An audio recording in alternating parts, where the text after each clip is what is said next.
and gentlemen, please help me welcome to the stage Chief Master Sergeant David R. Wolf.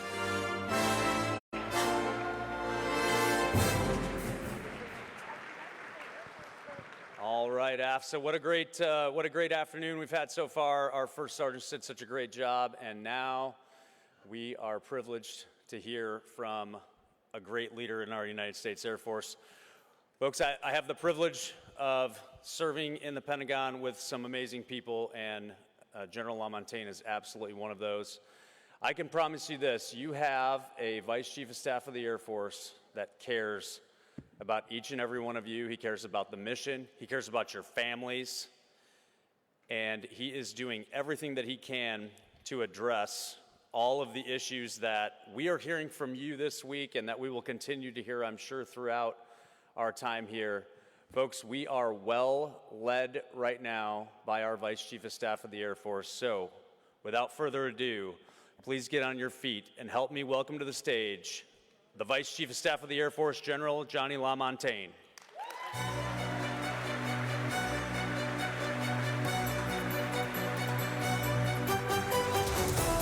Thank you very much.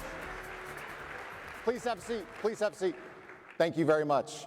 It is always great to get out of the Pentagon, and so no better place to spend an afternoon with the heart and soul of our Air Force, right? You are the heart and soul of our Air Force. You are what makes us the envy of every other nation out there. It is you. And so on behalf of General Wilsbach, it is a great honor to be here. SimSAF, thank you very much for the invitation. I'd also like to thank President Stephen Harrow, President of the Air Force Sergeants Association, for the kind invitation to join you today. So on behalf of General Wilsbach, your Chief of Staff of the Air Force, we're going to talk a little bit about fly, fix, and fight. I spend a lot of my time on resourcing, so you'll hear a little bit about the 2027 budget, and you're going to hear a little bit and a lot about you. That's true this afternoon. It'll also be true tonight. So fly, fix, and fight. The fly's a little easier than the fix. The fix has been pretty difficult. And I'll point fingers at ourselves, so we are a part of that, and we're going to try and work that going forward. And obviously we fight and fight to win. Speaking of fight, I'll say thank you very much for what you have done, right? It has been a pretty busy year. So this is what we're going to go through. We're going to go through a little bit of a year in review. We find ourselves here in August. The year got off to a fast start. And we'll talk about some of the operational successes that we've had. We'll also talk about our priorities, right? That's what that middle row is. Readiness, modernization, and our most precious resource, you. And then I'll talk a little bit about some opportunities and some challenges. And as is true with every challenge, there's an opportunity. And that'll come right back to you. All right, so the year got off in a hurry. On the 3rd of January, 2026, by direction of the Secretary of War and on orders of the President of the United States, your United States Air Force joined the Joint Force in support of U.S. Southern Command to go extract President Maduro and his wife and bring them to justice. Pretty complex operation. A lot of planning went into that for sure. Here's your chairman of the Joint Chiefs of Staff talking about that extraction of President Maduro. An extraction so precise, it involved more than 150 aircraft launching across the Western Hemisphere in close coordination, all coming together in time and place to layer effects for a single purpose, to get an interdiction force into downtown Caracas while maintaining the element of tactical surprise. A really complex operation, done incredibly well by you and your teammates, right? Not just the Air Force, but across the Joint Force. And they span in age from 20 to 49 years old, right? 49 to be clear, several years younger than me, right? But some seasoned warriors nonetheless. And as young as 20 years old, right? Couldn't even celebrate with an alcoholic beverage of his or her choosing. Incredible collection of American airmen, joint warriors to be sure, and a really successful operation. One could argue The United States of America is probably the only nation that could pull that kind of operation off, especially at that kind of success level. It was really well done.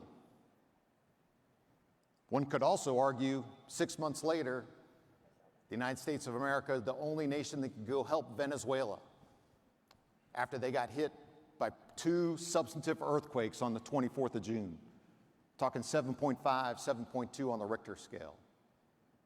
So after going into Venezuela in January in a kinetic way, right, we went in less than 6 months later unarmed to help a country in need.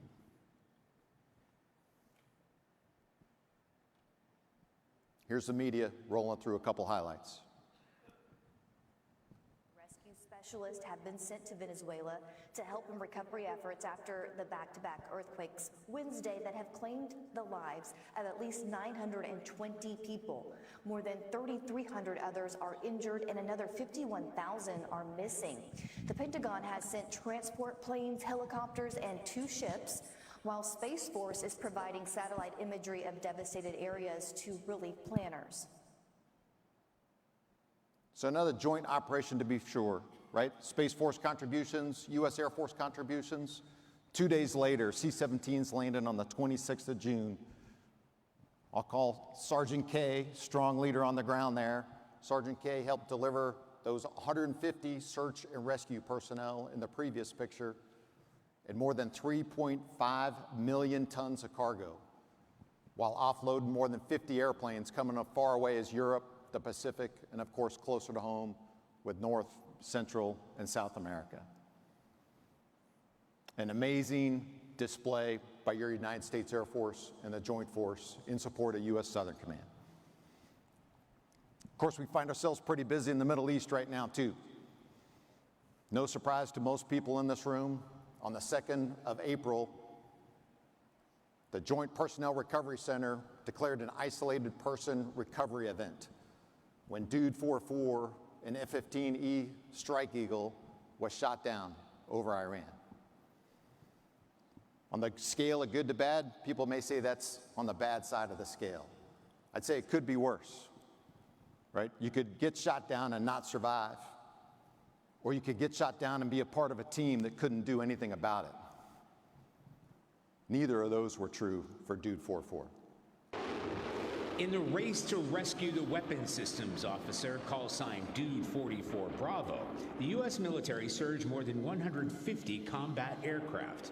Some split up as decoys to throw the Iranians off track. Wounded and bleeding profusely, he evaded Iranian troops and climbed a mountain to send an emergency signal. In the dead of night, hundreds of special operations forces flew in to rescue him. We talk about strengthening the warrior ethos. Dude 44 Alpha and Bravo, pretty high warrior ethos while they're on the ground there in Iran. Even more so, the team that came to get them. Pretty confident there are airmen in this room that were a part of that, either the operation or in support of it. A 7-hour daring raid during the daytime to go get the pilot, and a 7-hour daring raid at nighttime a little while later to go get the weapons systems officer. An incredible coordination of precision fires to suppress the enemy. As alluded to in the clip, some tactical deception to help guarantee a successful mission. And a great display of the warrior ethos of the airmen in this room, as well as the joint force that made it happen. There's also a display of something else. What this nation will do for those that fight for it. They'll go to great lengths to bring you home. All right, we'll transition to priorities, as articulated by General Wilsback and on his behalf. Readiness, modernization, and you, right? The airmen and families, our most precious resource. We'll take them one at a time with readiness. It starts with you, right? Fitness, change in our culture. And we've gotten a long way in that direction. And that's all thanks to this team. As Chief Master Sergeant of the Air Force, Wolf describes in his Y series, right, this makes us stronger, strengthens our shield, helps us take care of our teammates, helps us fight in some tough conditions, train in some tough conditions, whether it's on the flight line in the heat of Texas or in the cold Arctic blast of Alaska and the Arctic Circle. It makes us more fit, more capable, more ready to help an airman in a time of need. Just as importantly, it'll help you age very, very gracefully, right? So you won't be on a walker, right? You'll have your mobility well into the ages. All right, let's talk a little bit about budget. Right, the president's budget proposal for the 2027, $1.5 trillion. Some will say, hey, you don't need that kind of money. That $1.5 trillion is $1.15 trillion in the base and $350 billion in reconciliation. What could we do with that? This is a chart about weapon system sustainment, right? This is really the heart and soul of FIX airplanes. Fly, fix, and fight, weapon system sustainment. You can see the chart here going back 10 years. We have not resourced it where we could or should, right? And again, I'll point fingers at ourselves, and I'll take responsibility for this, right? We traded some readiness for some modernization. We'll get into modernization a little bit. But we've got to change the equation on this. And the 2027 budget goes a long way to do that. Right, well, we're going to try and fund it to 93% with that $1.15 trillion base and $350 billion in reconciliation. Fundamentally change that curve. That way, when the maintainers turn around, there's a part on the shelf. And we're not going to stop at 93%. We're going to go to 94, 95, and keep this thing going. Another key part of the fix is the centralized asset management account. This is associated with the consumables with every flying hour, as well as depot level maintenance. We're trying to change the slope of this curve as well and put a little inflection in there with that $1.5 trillion budget. It'd go a long way to strengthen the fix, therefore strengthening the fly, and strengthen our ability to fight as an Air Force. Let's talk infrastructure. I don't have to tell anyone in this room that we've got some infrastructure challenges across our Air Force, right? So this is our historical investment over the last 10 years in facilities, sustainment, restoration, and modernization. Most people don't know what that stands for. I used to not know what it stands for. It's FSRM, right? We say FSRM, everybody knows what we're talking about. Funding our infrastructure. And we've got some challenges there for sure. And so over the last 10 years, that's where the funding's been. With the 2027 proposed budget, we're looking to increase that by 195%. And you know that 1 year alone is not going to make that, not going to fix all our woes. We got to keep that going over time as well. And that's what we're working, trying to fundamentally change the equation on the resourcing side of things to better take care of you and the team. But it's not just money, right? We got to have access to the data, the right to repair. This isn't an absolute truth, but a lot of our weapon systems, the older ones in particular, we have just about all the data, right? Really deep tech orders and TOs. Our skilled maintainers and craftsmen can go isolate faults, troubleshoot problems. Look at a larger system and find a problem with a subsystem and execute repairs on that subsystem. Conversely, some of our newer platforms, we don't have all the data, right? Part of that is the way we procured it. Again, I'll point fingers at ourselves. Without access to the data, it makes it a lot harder to fix, right? We don't have all the tech orders, right? That detailed engineering background behind the individual pieces and parts. Makes it tougher to go isolate a problem, find the root cause of a fix. So instead of fixing a subsystem within a larger system, we often have to take the whole system out of the airplane, right? An auxiliary power unit, a good example. Whereas in most airplanes, if we could do a little fault isolation, we had the data, we could effect a repair on a smaller piece of that, instead of sending the whole enchilada back to the contractor. It would result in faster repairs, cheaper way of doing business. It's absolutely the right thing to do. And so we're working with the Congress to get legislation to help us with that right to repair and to get access to the data so we can increase our aircraft availability and our performance over time. We'll transition to modernization. This is a chart over the last 30 years that outlines the age of our aircraft. Some of you weren't around in 1996, I recognize.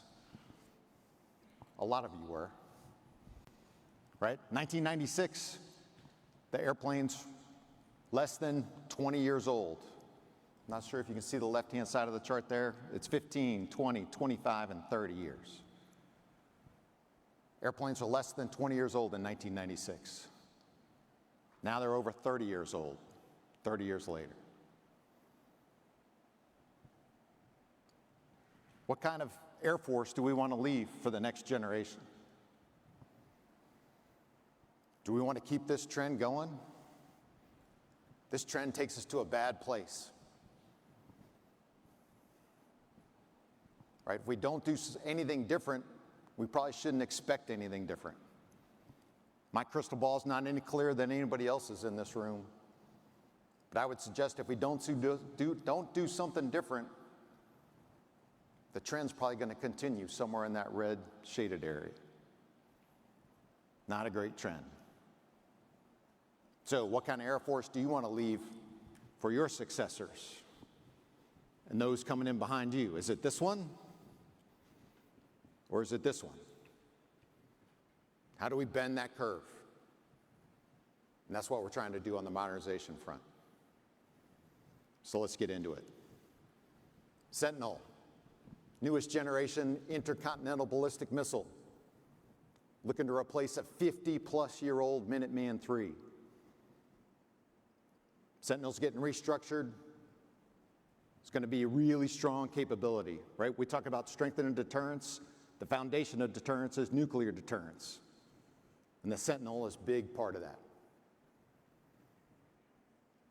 More nuclear deterrence with the B-21. The B-21 is absolutely going to be the backbone of the Air Force bomber fleet. Buying 100 of these, going into Ellsworth, Whiteman, and Dias. And it's a very digital, modern airplane. We've got to put in a digital superhighway at Ellsworth. And that's what we're working on right now. Of course, we got the F-47, a lot of money in the 2027 budget for the B-21, F-47, and a lot more. Our Air Force's first sixth-generation fighter. First one going to be delivered in 2028. A really good capability for our Air Force and the Joint Force. Of course, we're looking to procure more F-35s. Not just procure them, but spiral develop. Increase the capabilities, both for the pilots and the maintainers that are taking care of them. Looking to procure 38 F-35s this year with that 2027 budget. Also, looking to buy 24 F-15EXs to replace the aging F-15Cs and Es. A flying truck full of weapons is what the F-15EX is. Brings a lot of capacity to the fight. Speaking of a lot of capacity, collaborative combat aircraft. Going to bring scale, mass into contested environments. An incredible combination of autonomy with manned and unmanned platforms to operate in more contested environments. I'll also talk a little bit about continuing resolutions. We've had several in our past. And when I was in the squadron level, I remember telling congressional members and their staffers, hey, a continuing resolution's no big deal, right? It doesn't impact us. I could not have been more wrong.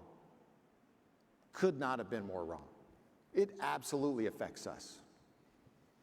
Right? For starters, if we get a continuing resolution with 2026 funding, it puts everything I've talked to at risk because we're counting on that 2027 proposed budget. The other thing a continuing resolution does is it really challenges us with new starts, right? Collaborative combat aircraft are one of those. And so if we get a continuing resolution this fall, we're only able to spend $150 million on collaborative combat aircraft. Ladies and gentlemen, the requirement is north of $2 billion. 10 to 1. That's what a continuing resolution is going to do for us. We'll be down here when we need to be up here. It has a huge negative impact on your United States Air Force. Let's talk about the replacement for the AWACS, right? Air battle managers have to control the fight. How are we going to do that in the future? 2027 budget, couple options, some resiliency, right? This is AMTI, Airborne Moving Target Indicator, right? The AWACS helps us identify where our friends are and where our foes are. You can do the same thing from space. A lot of Guardians in the room. Same thing with the E7. 2027 budget goes a long way to help fund those capabilities. But it's not just E7, we got T7. We're going to procure 351 of these to teach the next generation how to fly in our Air Force, to replace the aging T-38Cs. Just keeps coming. KC-46, yes, we've already delivered 100. We've got to build it out to 188. And then we're going to sign what's known as PECS, the Pegasus extension, to procure 75 more. We've got 466 tankers, and the Congress is going to have us hold to 502 here in a couple of years. This is how we grow the tanker fleet. Got some older airplanes as well that we're replacing. On the left, the National Airborne Operations Center, E-4B, getting replaced by the Survivable Airborne Operations Center, E-4C. On the right, a picture of Air Force One. Next Air Force One's going to deliver in 2028, and then another model in 29. And of course, we'll continue to modernize the current fleet. Got the B-52 in the middle, getting new engines, new radars, flanked by an F-15, F-16. They're going to get built out with more electronic warfare to help better defend and protect themselves. And of course, we got to connect at the edge, on the ground and in the air, beyond line of sight, secure communications. So you know where the enemy is, where your friends are, whether you're on the ground or in the air. You know, over the last several months, we've had bombers and tankers flying really long missions, right? Bombers going from the continental United States into the Middle East. A lot of things change from their threat briefing before takeoff to when they get in the AOR. But beyond line of sight, secure communication, they have the latest and greatest the whole time. Same thing with the tankers, airlifters, fighters, and ISR platforms too.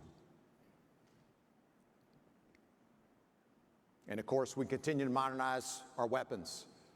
A lot of money in the reconciliation bill alone to the tune of about $5 billion for a combination of air-to-air, and in this example, air-to-ground weapons. We're also trying to make your everyday experiences better, right? This is a picture of upgrading from the old DSN lines to voice over internet protocols, VoIP phones. Much rather have a VoIP phone than an old DSN. The team's also looking to build out apps, you know, whether it's MyFSS or otherwise, to bring more capability to your fingertips, securing your data, making everyday life easier in your United States Air Force. And then there's artificial intelligence, right? This is where the world is going, and we're going that way too. Whether it's large language models that we're using to build out, you know, COA development, course of action development faster, Some really good programs in the United States Air Force to do that. Or some really talented airmen like Sergeant Haqqani in this room that is helping drive our Air Force forward with artificial intelligence. This is an example of the X-62. Artificial intelligence equipped on its own can go intercept other aircraft, right? Either fly on a wingtip or engage an adversary. A lot of great capability by your United States Air Force going forward, right? We talk about teaming between manned and unmanned systems. Artificial intelligence, not just the future, right? It's today. Now let's talk you, our most precious resource. We've got some good news here. Over the last couple of years, we've been 25,000 authorizations short of what we need, right? Active duty alone. You add some civilians, and it gets even deeper. With the 2027 budget, we're looking to bring back 8,900 funded positions. Maintainers, defenders, logisticians, and more, right? We're going to dig our way out of that deficit. And there's more of that coming in 28 and 29. Let's talk about filling this room with more talent. Recruiting's going really well. It's been that way year over year for the last 3 years. As we build out to 330,400 airmen, right? We're hitting our marks over the last 3 years on the active duty side. This year we hit it 5 months early. 5 months early. We actually have 18,000, aspiring airmen that are on delayed entry. They just can't wait to get into the United States Air Force. Recruiting's going really, really well. That's true on the enlisted and officer side both. Retention. All right, I'm looking out in this audience and I see some tired faces, right? I don't know if it's because you stayed up late last night or if it's because you've been in conflict for a while, right? Wearing the cloth of this nation, doing what the nation needs us to do. And we cannot thank you enough for that. The chief, myself, and Chief Master Sergeant of the Air Force Wolf could not be prouder of the team. And so some of you may think, hey, retention is in the gutter, right? We're going to gut the Air Force. We're losing a lot of talent. And to be clear, we lose talent every year, for sure, right? You have great options both inside and outside the Air Force. But team, as we sit here today, our retention is actually higher than it was last year. 90.6% retention rate this year compared to 90.4% last year. Now, that doesn't mean we can coast, right? We've got to keep paying attention. We've got to keep resourcing this as well. And that's about what I'm going to get into on the resourcing side of things. Right? That 2027 budget has a 7% pay bump, which is pretty big in a year for E5 and below. All the E5s in the room, E5 and below, right? Earliest. It's the Air Force Sergeants Association, right? There should be some staff sergeants here. 7% pay raise. One. We got one. E6 and above, E6, so tech sergeant to captain, it's a 6% pay bump, right? For me, it's only 5%, not complaining, not complaining. But we got to keep after this, right? And we got to put our money where our mouth is. That's what I'm talking about, right? To take care of the team. And that's what the 2027 proposed budget does. So let's keep that going. Let's talk housing. Recognize not everybody lives on base, but a lot of people do live on base. Here you can see the funding over the last couple of years, 2025, 2026, and the proposed budget in 27 more than doubles the on-base housing budget. Some of that in new construction, some of that in higher ops and maintenance, right, to better take care of the team. But it's the young airmen too, the dorms. Look at that funding line on the bottom. Sometimes people lose it because it's, pretty low and under the graph. Less than $500 million. We're looking to take this to $2.7 billion. Again, putting our money where our mouth is. Take care of the airmen. That's right.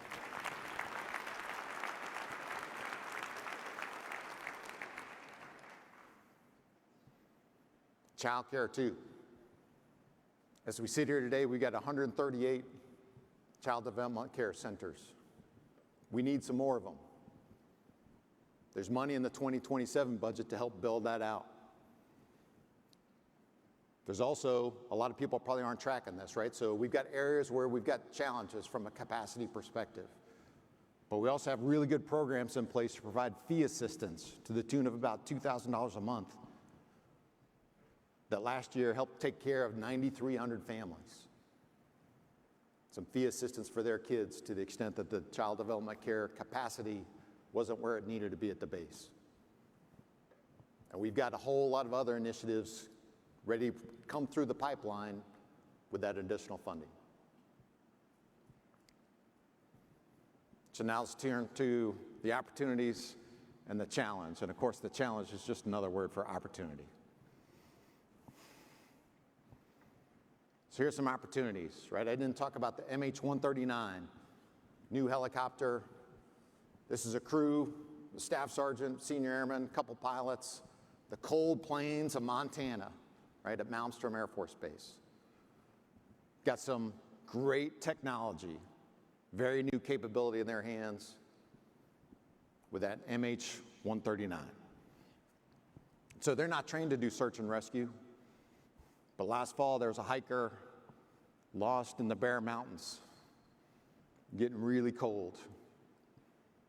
They're not organized, trained, and equipped to go do search and rescue, right? We've got some other teammates in the Air Force that do that at some other locations. But they used their new MH-139, right? They're ready airmen, capable, highly trained, and they went and rescued that hiker. Some other friends of theirs did it a couple months later. I'm not trying to say that it's a new mission, right, for the team at Malmstrom, but when you got really well-trained, highly skilled airmen with some great kit and equipment, almost anything's possible. So now comes the challenge, which is also an opportunity. We can't surge talent like this. If we needed another room full of people or 3 rooms full of strong NCOs like you, it takes us a long time to build them, right? We can't just snap our fingers. On average, it takes 5 years to make staff sergeant in the United States Air Force. I recognize everybody in this room made it faster than that, right? That's the average. 10 years to make tech. So 5 to 10 years to have the highly technical, skilled experts in our Air Force. Another 4 years to make Master Sergeant. 14 years of service. 18 years of service to make Senior Master Sergeant, right? Top 2% of our force. And then on average, 21 years to make Chief Master Sergeant, the penultimate accomplishment. Group Superintendent, Wing Command Chief, and much more. Right, so those opportunities are there for the taking. You can absolutely go get it. You can do anything you want in your United States Air Force. It is there for the taking. But I'm really not talking about you. I'm talking about pulling others up behind you and making it available for them. Right? You are the heart and soul of our Air Force. You are the ones that are going to train, educate, mentor, develop, coach, and pull them along with you. The next generation. And they're thirsty for it, hungry, talented. And we need you to bring them along so that they can beat those Air Force averages. Make no mistake, ladies and gentlemen, You are why we are the best Air Force on the face of the planet. No one else is close. And the only way we stay that way is with your leadership, right? Answering this challenge. Just like your predecessors pulled you up, we need you to pull up the next generation and make our Air Force even better. So I'll return to where I started. On behalf of General Wilsbach, great opportunity to talk about how we fly, fix, and fight. Thank you for what you do for our United States Air Force. You are the heart and soul of it. We are much better than every other Air Force because of you. I recognize you'd rather hear from General Wilsbach. You're stuck with me today, but I look forward to taking your questions and having a dialogue. What's on your mind?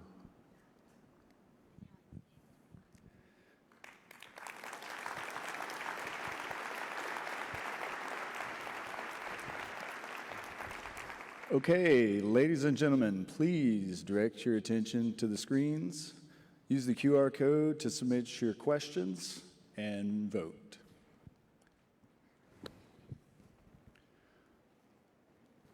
Okay, sir, we have our first question. Okay. Can you tell us about a time when an enlisted leader made a difference in your decision-making process? There's too many to mention. I'll come up with a quick one, though. When I was younger, I had the opportunity to fly C-17s, and we were in India, and there was a microburst on the field, hard to describe, but a big downdraft of air, and we're in a C-17 refueling it, and these empty barrels that hold luggage, right, for airlines, come end over end rolling towards the airplane. Right? People are scattering, running for cover, jumping in the airplane. And a couple of these big containers got wedged into the nose gear. They split open the cowling of a C-17 engine and banged up sort of the exterior of the C-17. And so we terminate our little refueling operation. We're clearly not going anywhere the next day. And we get the crew together. We're making some phone calls to our C2 organization. And feel like, trying to get things under control. We got to get a room. We're not going to fly. We got some coordination to do. And then after making a couple of those calls, I'm like, okay, I think we're good. And a young loadmaster said, hey, sir, I think we got to make one more call.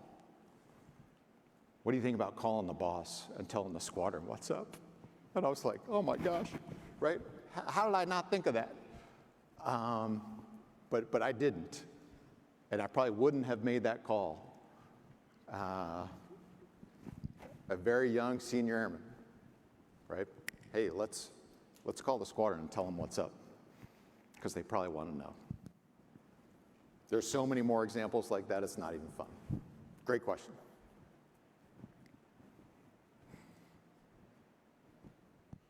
Thank you, sir, for that answer. Okay, we've got another one. Ready for this one, sir? You bet.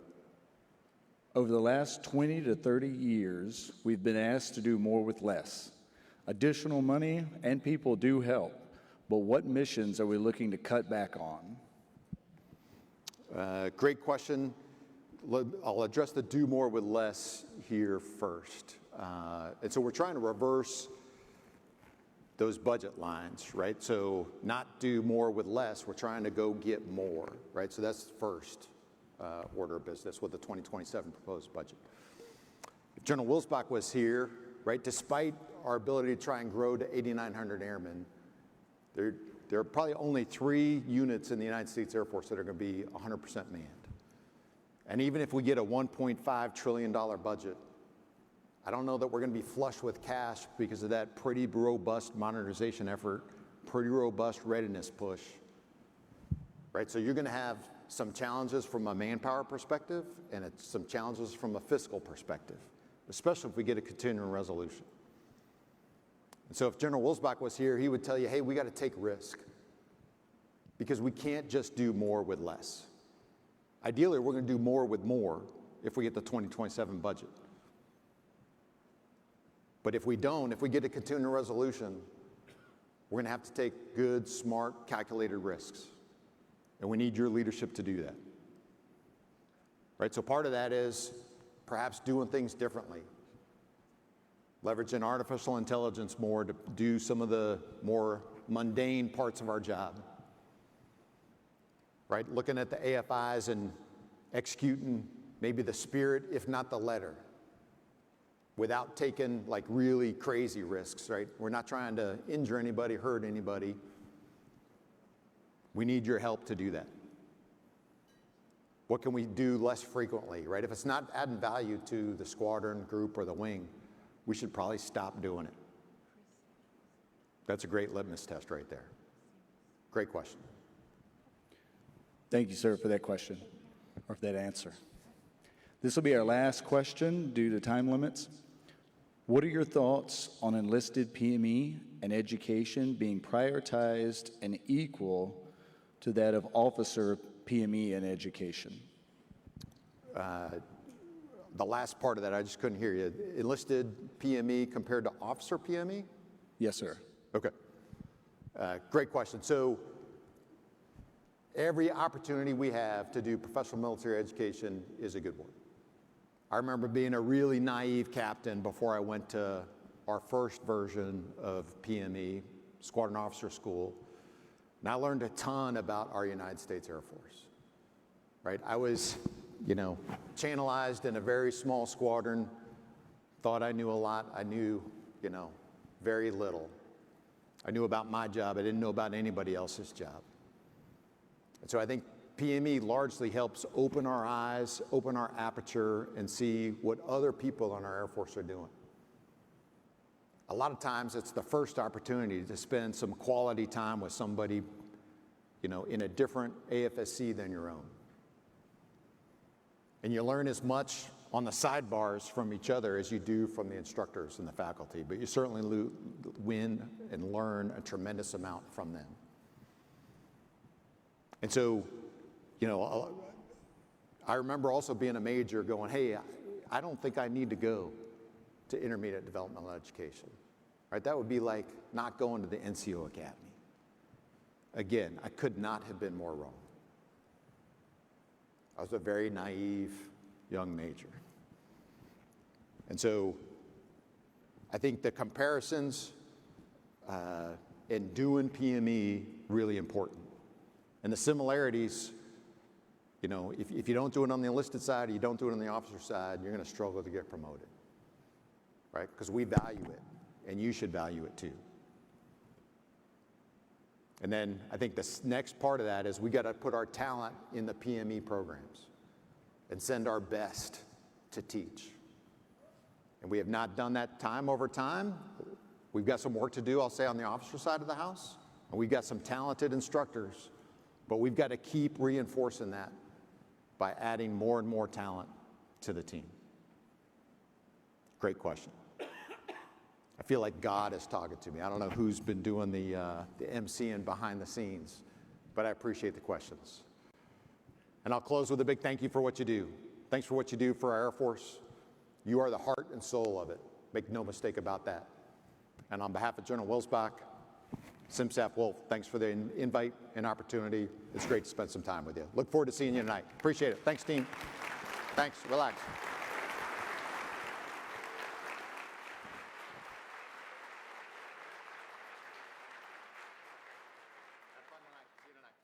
Ladies and gentlemen, we will take a short break. Next session will start at 14:25.